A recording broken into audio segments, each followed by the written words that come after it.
We're going to talk about autistic communication today. So this is the way that autistic people communicate and the fact that it's kind of different to how non-autistic people communicate. Okay, so there's various aspects to this. It runs on from the last video, although it doesn't really matter, you don't need to have watched it, because we're just going to go into a bit more detail about how it is that autistic communication differs. Okay, so we're going to look at a few different areas. We're going to look at a bit more detail in this idea of misinterpretation and misunderstanding, which is a really big thing, really huge area of difficulty for autistic people all the time. It's something that I come across, in my own life, seemingly on a daily basis. Things will be misinterpreted, things will, the kind of translation doesn't work between neurotypical people and autistic people. And it's it's exhausting, it's tiring, it's difficult. It's a big reason why autistic people are so stressed all the time, and why that things can be a bit much. So we'll look at that in a bit more detail.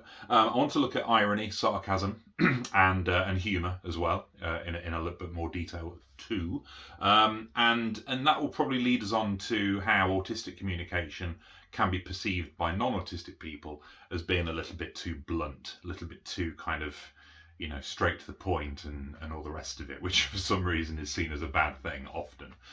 So we'll cover that as well. And I'll also want to talk a little bit about those kind of paralinguistic features we talk about in linguistics. So body language for one, and eye contact fits into that too. So we're going to try and cover quite a lot. So so strap in and hopefully it'll be interesting. So starting off then, misinterpretation. As I said in the last video, autistic communication between autistic people and non-autistic people can be a bit like getting conflicting operating systems to communicate with each other properly. There's always going to be problems and difficulties because they're not designed, it seems, to connect correctly. There's going to be inherently there's going to be issues. Okay, and misinterpretation is one of those. So one thing that we need to bear in mind is that the vast majority of misunderstanding that occurs between the two different neurotypes is going to be based on implication. Okay, so the fact that people, neurotypical people in particular, though neurodivergent people, autistic people can learn to do this too. That means kind of hinting at stuff, implying things rather than saying it very, very plainly. Okay, and this can take loads and loads of different forms. You've got basic requests where a hint is given rather than a direct question or a direct request for something. But you've also got like implied criticism or implied praise or implied instructions or implied orders that seem to be not orders but are, if you know what I mean. So for example, you like a boss might say to you something like I don't know, something like it'd be really good if that could get done. It'd be great if it would be really great if that could get done. They mean it very much in a kind of, this has to be done and it has to be done now kind of way. But as an autistic person, I hear that I hear that very strongly in that sentence. It would be great if it could get done. And I think to myself, right, okay, well, I'll give it a go. If I've got time, I will try it, maybe, see how it goes. And of course, that will lead to, bad outcomes. Okay, so these implications come thick and fast. They're all over the place. You can't really move for them.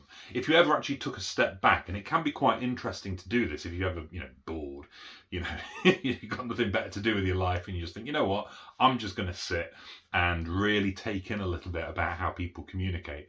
It can be good to just take a step back and listen carefully and realize how much human communication is purely implicit, purely implied, rather than outright stated, because it's a lot. It's an awful lot, especially in the UK, from what I can gather.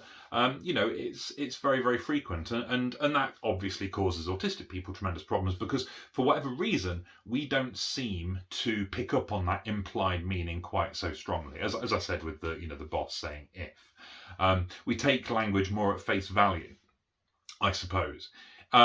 So that's a huge thing. Okay.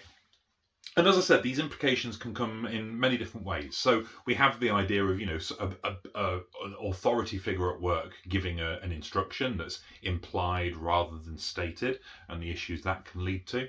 But as I said, you've got, basic things like requests, like, somebody might say something vague about how, it's cold in here, isn't it? Which is a statement. That is what we call a declarative sentence. It's simply a statement of fact. And a lot of non-autistic people, however, would know that there is something hidden in there. There's something deeper in that sentence. It's cold in here, isn't it? They will recognise that there is a request kind of buried deeply inside that sentence, that the person is actually saying, yeah, you know what, it's really cold in here and I would like that cold to stop, please. So anything anyone around me who heard that could do would be fantastic. They kind of inherently know that is going on in there somewhere.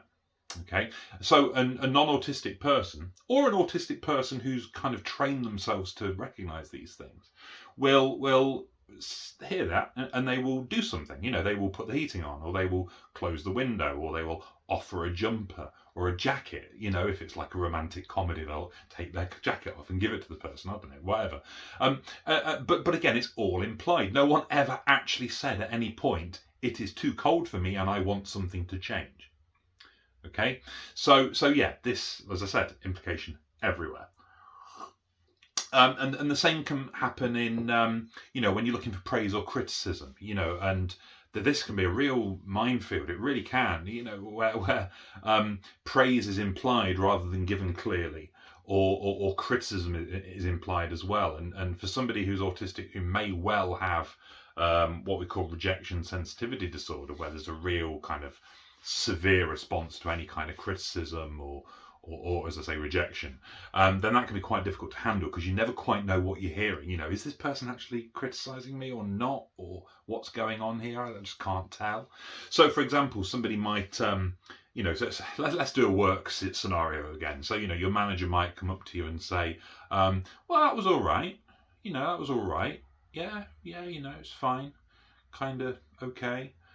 And I mean, to non-autistic people, and even to myself, who's trained up now, I've lived in the neurotypical world long enough now to know, what that really means. But you need to really get to grips with the fact that to an autistic person, we are likely, not guaranteed, but likely to take that at face value, to take that to mean, oh, okay, I was right then. That's fine, great, not going to worry about that. Rather than a sense of terror, because actually that kind of faint praise is actually really bad. If your manager did come up to you and said, yes, it's all right, it's fine, yeah.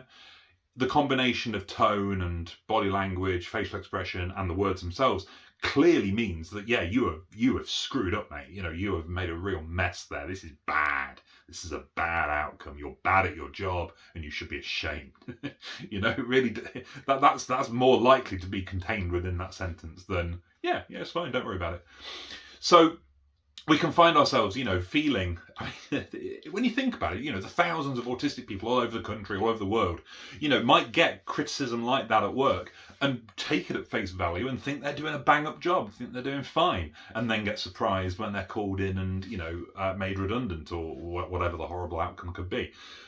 It's a real problem. It's a huge, huge communication problem. It's a translation issue that's massive, and that autistic people just have to shoulder the burden of. We just have to kind of suck it up and deal with the fact that everyone does this weird thing where they don't communicate clearly about anything, and we just have to, learn to accept that as part of our lives. And that's just one of the many reasons why being autistic in this weird and crazy world is troublesome. It's difficult. So misinterpretation, a big deal. Okay, is an interesting kind of linguistic section to this that I'd like to go into, because obviously, at heart I'm an English teacher, and I used to teach a lot of linguistics when I was in the classroom. And there's something that we call the Gricean Maxims, okay, which are 4 rules which all people, in English at least, expect to be followed when they're in a conversation with somebody else. Okay, we just kind of naturally assume that the other person is following these 4 rules, in any kind of conversation.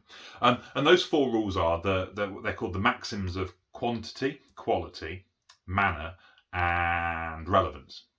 Okay, so quantity, for example, is we expect people to tell us enough, for our purposes. If we ask a question, we expect the other person to be to tell us enough information to answer our question, or whatever it might be. Quality is to do with truth, so we expect people to reply with a truthful response. That's our assumption. We assume they will do that they'll be honest with us. Okay. Manner is we assume that they will respond in a reasonable way, rather than like shouting or screaming or attacking us with a shovel or something. We expect politeness and being pleasant. And relevance is we expect the response to be relevant. We expect whatever the person says to us in reply to be relevant to the conversation that we're having. Okay, so that's easy. That's fine. And I don't think there's many autistic people who would struggle with that level of things. Okay, the problem comes from the fact that people mess around with these all of the time.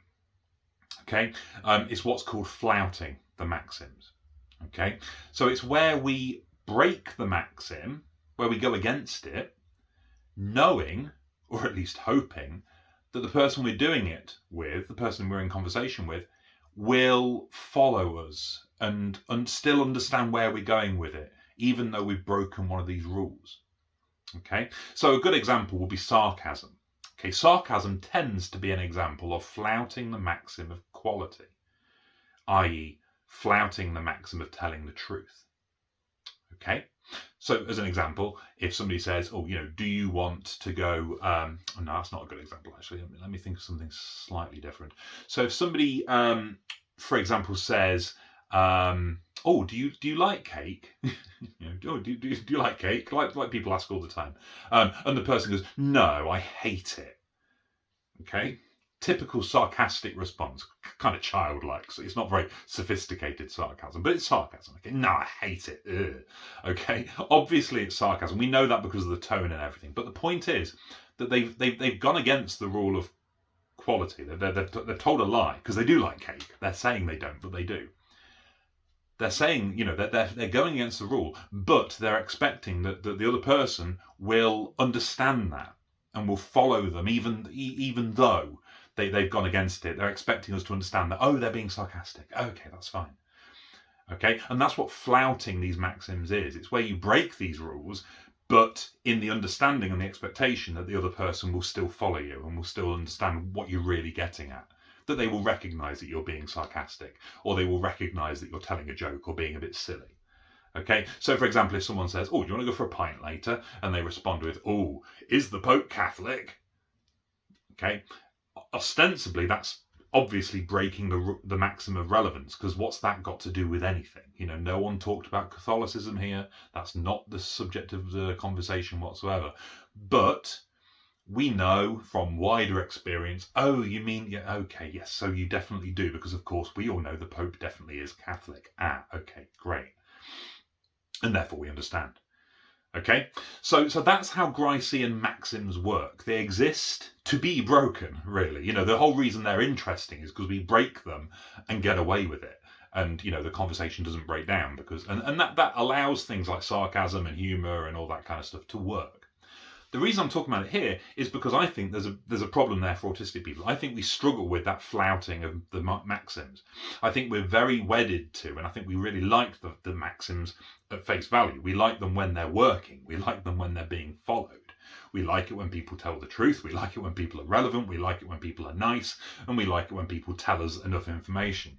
What we struggle with is when they're flouted, when they're broken, because we don't follow that they're being broken in a good way. We just like immediately assume, oh my God, you're just being either horrible, lying, irrelevant, or going on and on and on for no reason. Okay, so I find that fascinating. I learned about Grice's maxims when I was teaching English language, years ago, and before I knew I was autistic, and that was fine. I just taught it, and that was that. But these days, whenever I think about it, it's clear that there is an issue there for autistic people. That when it comes to these maxims, we struggle with this flouting idea. So that might be something for you to have a look into in a bit more detail. Do a Google search. There's loads of really good, information because it's on the A-level syllabus. So you'll find loads of, revision activities and things like that, if you're interested in that kind of thing. Anyway, so this leads us actually onto irony and humour and sarcasm and all those kind of things, because a great amount of humour is actually born from flouting those maxims. From the very childlike sarcasm that I gave you an example of before, which admittedly isn't very funny, to proper, good quality humour will often be found as a result of flouting these maxims. Okay, so it goes without saying that sometimes humour can be a bit difficult for autistic people. Not because we are humourless, or because we have some kind of, complete lack of a sense of humour, because that's very self-evidently not true. You don't need to know many autistic people to know that autistic people, as a general kind of, group of individuals, have, a lot of the time a very good and often sophisticated sense of humour. It goes without saying. There are a great many autistic comedians out there. There are a great many autistic people who love humour, who love comedy, who write comedy, who perform it on stage, and all this kind of thing. There's no deficit of humour in the autistic population. What there might be, though, is an occasional struggle to identify it when it's happening, especially when it's happening in real time, especially when it's happening, possibly with people you don't know very well. You might not recognize the humor for what it is. You might be more likely to take it seriously. And a good example of this that I often talk about is the kind of stereotypical male banter thing that British men in particular seem to really enjoy indulging in. So, like, you'll be, you'll hear them, you'll hear them at the pub, basically just being really, really horrible to each other, just, insulting each other and insulting each other's parentage and telling each other that they're evil and idiots and all these horrible words, horrible slur terms, just being used at each other constantly. And it's apparently, it's like a bonding exercise by all accounts. It seems to be a way that a lot of men just kind of, feel, okay, oh, well, they're bantering with me, so therefore we must be great mates. And I can kind of see the logic behind it. If you feel comfortable enough with someone that you feel that you can be a bit mean to them for fun, then I suppose that's fair enough. That's okay. But I find banter terrifying because I don't recognise the humorous intent at all. All I hear is the horrible words. And yeah, unless I know the person very, very well indeed, I will miss the good intention or whatever that's going on in the background and just hear the nastiness. So and I hear this a lot. I've come across quite a few people on Twitter say that they find that bantery humour very, very difficult to deal with. Because there is that, even if you eventually recognise it for what it is and eventually realise, oh, they're just being funny, there's a time period there where you can be really quite distraught because you're being treated really, really horribly. So it's fair to say that autistic people, generally speaking, can have senses of humour, but there can be issues within. There can be difficulties and differences within and how we handle that. Just as a kind of offshoot of this, I've often found that a lot of autistic people, in my experience at the very least, do tend to have quite a dark and deadpan sense of humour. I've noticed that because it's my own personal sense of humour too, and I've always been very interested in whether there is a causation there, or whether it's just something I've just noticed that just correlates but doesn't really mean very much. So I don't know, that might be an interesting thing to think about, whether autistic people have might have a tendency towards humour that's a little bit bleaker, darker, more pessimistic, or whether that's just a natural response to, a population who are pretty stressed out and often, kind of having to deal with massive amounts of anxiety and depression a lot of the time. I suppose that could actually be one of the reasons why that's the case. It's interesting to think about, though. Okay, so that's a little bit of a look at humour and misinterpretation. Obviously, this means that autistic people might come across, and you often hear this as a complaint from non-autistic people, that apparently autistic people are blunt, are too direct with what we say. When we criticize someone, we actually do it rather than, hide it in faint praise, and all this. And yeah, I'm not going to sit here and argue that, autistic people might not come across as, as blunt, because yeah, I suppose that a lot of us probably do sometimes.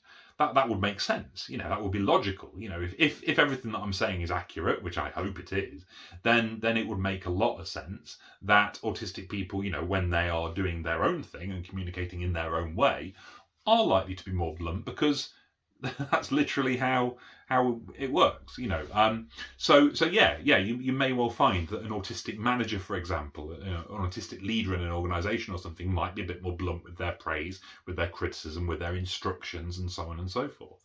I don't see what the problem is, but then I suppose that's hypocrisy, isn't it, in a weird kind of way? Because I'm sitting here as an autistic person saying, well, I don't see what the problem is, with being blunt. Because obviously there's a reason why neurotypical people seem to prefer implication. There must be a reason for it. It's not just going to happen for no reason at all. And I guess maybe it's because they prefer things to be a bit more hidden behind a layer of implication. I mean, I can't say I understand that, but yeah, I suppose it's fair enough that if that's how they operate and how they prefer it, then yeah, I mean, I guess, live and let live. The point is, though, that autistic people, if we are being blunt, we're not doing it to upset you, in the same way that we have to come to terms with the fact that, with implication, etc., you're not doing it to upset us either. It's just that translation issue, I suppose. So yeah, if you feel that autistic people in your life are being, horribly blunt to you at all times, then it's not, it's not something that we're doing to cause problems. I think it's just a natural way of communicating. Okay, and I don't think there's anything inherently wrong with it, though I understand that perhaps non-autistic people might prefer it not to be the case. I would suggest that obviously autistic people move mountains to try to adjust our communication style to a neurotypical standard. We have to, otherwise we'd be, bullied, into oblivion. We the amount of grief we get would be extraordinary. So, often, we really do work very, very, very hard to meet these neurotypical expectations of communication. We learn how to imply. We learn how to therefore infer as well. We learn how to flout the maxims and how to try to recognize them as best as we can. And all of this at tremendous cost. It's exhausting learning all this stuff. It is like learning another language, but one that's kind of inflicted upon you, and where if you get it wrong, you get actually like you cause an emotional massive problem. It's like, if you imagine, I'm not going to say going to Paris, because to be fair, if you use French wrong in Paris, you do tend to get quite a bad reaction. But if you imagine going to another country, like I go to, I don't know, let's say I go to Italy or something, and I attempt, bravely to use a bit of Italian, and I get it a little bit wrong, then okay, the person I'm talking to might, they might be offended that I've got their language wrong. They might be offended that I've tried and failed. But I don't think that's a very common response. I think often it'll be met with a kind of, well, fair play for trying sort of attitude, fair enough. But for autistic people who are trying to learn the language of neurotypicality, getting it wrong can result in absolutely nightmarish scenarios, where we can be on the receiving end of all kinds of things. I mean, I've already given the example of how getting it wrong could lead to dismissal at work because not hearing an instruction properly, but it can lead to interrelationship problems, massive issues, within friendships or romantic relationships, when these communication issues happen. So the stakes are high, and we try our best. So I guess with this bluntness business, I guess what I'm trying to say really is maybe a little bit of reciprocation would be nice. Non-autistic people shouldering that burden themselves a little bit, and doing a bit of the translation themselves too. And for example, recognizing that bluntness is not something we're doing to upset you, and that it's actually not a bad thing really. Okay, just kind of learn to accept it perhaps. I don't know. And that takes us to the last thing that I wanted to talk about, which is body language and eye contact. Okay, a lot of the time throughout this, especially when I was talking about banter and sarcasm and those kind of things, I purposefully utilized body language and tone and facial expression to show that that's what I was doing. That was being sarcastic, etc., etc. Okay, the issue is that with the autistic population, things like body language, facial expressions, and tone and things cannot be taken for granted at all. Lots and lots of autistic people, for example, will have what we call a flat effect. Okay, which is where our facial expressions will not necessarily reflect how we feel on the inside. And that can cause again problems for the people around us. And the classic scenario that you hear people talking about an awful lot, because I suppose it's kind of emotionally almost branded on your memory because it can be such a traumatic occurrence, is those times at birthdays or Christmas times, where you might be unwrapping presents. And you might, in yourself as an autistic person, be delighted with the presents that you've been gifted by your, friends and relatives, but you don't display it on the face. That classic scenario of you get the gaming console that you always wanted, and your parents are like, "Are you happy?" Yes. And there's a mismatch there, and they react incredibly badly to that, which I can understand if they don't know the background. I can understand why that might happen. But of course, there's no ill intent there at all. The autistic person who's been given the gift is really happy. They're just not showing it on their face. And again, I find that this is something that's aggravated mostly just by a lack of knowledge. Like people just don't know that about autism. That's even a thing, and therefore just assume the worst whenever it happens. But it is a thing, and many autistic people and ADHD people as well, and others, report having this flat effect where they just cannot, where your face just doesn't reflect the internal state, and the experience of that can be very, very difficult indeed. Where you cause inadvertently and with no ill intent, you cause tremendous unhappiness, on all these people who, if they knew the truth and if they knew that flat effect was a thing, then they wouldn't feel so bad. They would just be like, oh, well, they'll just take your words at face value. When they say to you, are you happy? And you reply, yes, without a show of, happiness on the face, they'll take you at face value for that. And I mean, that would be good, wouldn't it? So yeah, that's something that, I think is very much a knowledge problem. There just isn't that understanding that is a thing.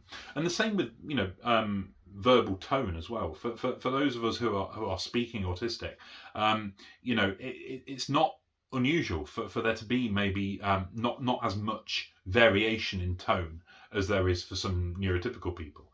And again, it's the same issue where, because that's not known about, it's kind of seen as strange and scary and weird, and off-putting. I suppose in a way like all disabilities are, if you don't know anything about them. That's the problem, isn't it? That's when, because then we just default to our natural human state of difference equals frightening. So what we need to do is be more understanding and more aware of the fact and more, cognizant of the issue that, autistic people might have flat effect. Autistic people might not, vary the tone of their voices very much, and that's not a problem. And it's not like some kind of horrible critique on you as a person or anything like that. It's just part of the experience. It's part of what it is to be autistic. So yeah, body language, facial expression, tone of voice can be a real further minefield. You've got to think, this is on top of everything else. This is on top of all the misinterpretation, and you can imagine that if there is flat effect at work, and if there is a tone, not so much tonal kind of variation, then misinterpretation may well become even more of a problem, an even bigger issue. And it's no wonder that autistic people report, viewing their experience of social life, their history of communication and conversation as being, a tremendous source of trauma because of all of these pitfalls and problems that occur. it is literally no wonder so many autistic people try to avoid face-to-face verbal communication as much as we possibly can, because of all of these issues going on underneath, under the surface, in the background. And so much of it could be avoided with simple understanding and education on the matter, on the part of people who are not autistic. Finally, eye contact. And again, we've got the same issue here, if you know about it, it's less of an issue. Okay. Autistic people do not like, most of the time, making eye contact. It feels bad. It's too intense. It's too much. I can't make eye contact with many people in my life. Not really. Certainly not for prolonged periods. Just can't. I've compared it to many things in the past, but the most kind of straightforward comparison is just comparing it to, staring at the sun. Okay, making eye contact with another person's eyes is like staring at the sun. It's uncomfortable, and you kind of have a deep sense that you're causing yourself real damage by doing it. So we avoid it, because that's what you do, isn't it? If something hurts, if something's desperately uncomfortable, and you really literally do not have to do it, then you avoid it, and that's fair enough. That's fine. Why not? But of course, eye contact has huge weight in our culture, certainly in the culture of, Western Europe, or, the culture of the UK at the very least. It's seen as really important. It's a sign that, you're trustworthy, that you're listening, that you're paying attention, etc., etc., etc. So, failing to make eye contact is seen as a tremendous flaw and this really big problem. Which is, completely ableist, is completely unreasonable, because, it literally forces autistic people to do something that is deeply uncomfortable for them all the time. Because there is none of this understanding. And even if there is understanding, there's no compassion for it, because there's no, always get the sense that non-autistic people who continue to insist on eye contact have no idea how uncomfortable it is, and they have very little interest in understanding how uncomfortable it is. It should be enough for autistic people to just say no. That should be enough, but it really isn't. We have to explain, and we have to do videos, and we have to go into analogy to try to get you to, understand why this is. But you know what? I'm not going to. I've done it enough. I'm just going to say right now, autistic people don't like eye contact. Making us do it is horrible. Okay, if you force an autistic person to make eye contact when they don't want to, you are in some ways abusing them. Okay, that's it. I'm not going to give excuses or explanations anymore. I'm fed up of that. It's a fact. Okay, so there you go. Honestly, I get cross with the eye contact thing. I really do. Because it's not hard. It's not hard to understand. And why are we not believed? What do you think we're doing? Oh yeah, we're just trying to, it's just a big conspiracy so we don't have to make eye contact with you for reasons. What reasons? The reason is it's not very nice. It's as simple as that. It's nothing else. What else could it be? Honestly, it really annoys me. Gets to the point, where you do this for a certain number of years, you start to lose patience a little bit, and not really wanting to yet again explain why eye contact is bad. Okay, so there we go. I think that will do for the day. I want to finish my coffee. I want to relax, but there we go. Okay, so communication issues are many and varied, as I have explained. Okay, misinterpretation, big problem. That whole thing about the Gricean Maxims, Grice's Maxims, is quite interesting, I think. That could well be the sticking point for why autistic people and non-autistic people have a clash there. Irony and humour. Yep, there are going to be times where autistic people might not get the joke, but that does not mean that we don't get humour, that we're not funny, or that we can't appreciate fun or comedy, because we can, and we are, and we do. Okay, bluntness, yes, we may well be blunt. I would suggest that perhaps as part of the meeting us halfway compromise of communication, you learn to accept that fact and realise we're not trying to upset you. Okay, body language, remember there's flat effect. Remember, voice tone might not be as varied for some autistic people. It is not a criticism of you. It is not an indication that we're unhappy or miserable in some way. It is just what it is. Okay, so maybe take our words at face value. Okay, and eye contact, yeah, I'm not going to do it. I'm not going into it. Just don't. End of. There we go. So join me next time for the next video, where I might not get so angry, but then I might. Depends what kind of mood I'm in. And yeah, like and subscribe if you enjoy me ranting about these things in my room of Lego. Thanks then. Bye bye.